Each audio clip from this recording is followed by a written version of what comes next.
ایک حدیث بہترین ہمیں یہ پیغام دیتی ہے جس سے پتہ چلتا ہے کہ اللہ سبحانہ و تعالیٰ اس رمضان المبارک کو کتنا پسند کرتے ہیں. آپ اس حدیث سے اندازہ لگائیے.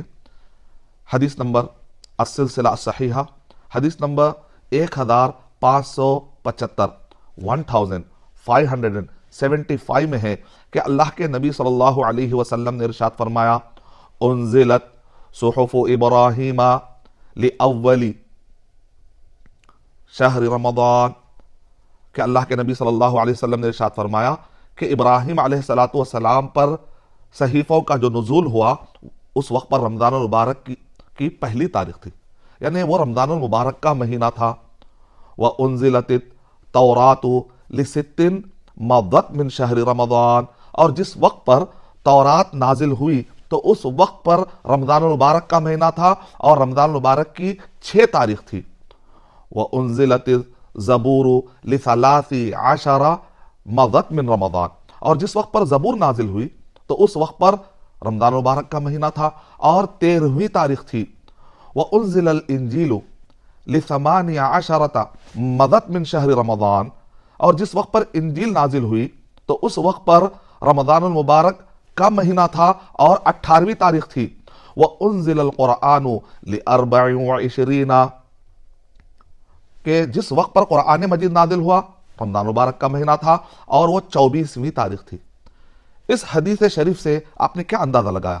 اس سے یہ اندازہ ہمیں لگانا ہے، اور یہ اندازہ لگانا ہمارے لیے کوئی مشکل نہیں ہے کہ اللہ سبحانہ و تعالیٰ اس مہینے کو کتنا پسند کرتے ہیں. آپ اندازہ لگائیے.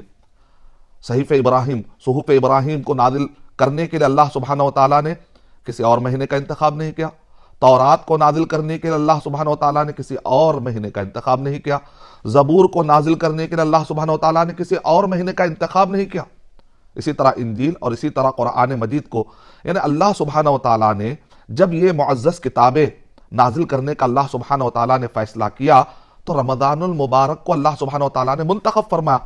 ویسے اگر فضائل کے اعتبار سے دیکھا جائے تو محرم کی بھی فضیلت ہے، شعبان کی بھی فضیلت ہے، ذوالقعدہ، ذوالحجہ بڑے عظیم مہینے ہیں، اسی طرح حرمت والے مہینے ہیں. لیکن اللہ سبحانہ و تعالیٰ نے جب کتابوں کو نازل کرنے کا اللہ سبحانہ و تعالیٰ نے فیصلہ فرمایا تو رمضان المبارک کا مہینے کو اللہ سبحانہ و تعالیٰ نے منتخب فرمایا. سورہ بقرہ سورہ نمبر 2 کہ آیت نمبر 185 میں اللہ سبحانہ و تعالیٰ نے ذکر کیا شہر رمضان الذی انزل فیہ القرآن. رمضان المبارک کا مہینہ تو وہ مبارک مہینہ ہے جس کے اندر قرآن مجید نازل کیا گیا. یعنی اللہ سبحانہ و تعالی رمضان اس مہینے کا نام کے ساتھ ذکر کر رہے ہیں. اہل علم کہتے ہیں کہ خاص طور سے نام لے کر ذکر کرنا یہ اس کی مدح اور اس کی تعریف اور توصیف کے لیے ہے. قرآن مجید میں کسی اور مہینے کا نام نہیں لیا گیا لیکن اس مہینے کا نام لیا گیا. حرمت والے مہینوں کا تو ذکر آیا لیکن نام کے ساتھ نہیں آیا.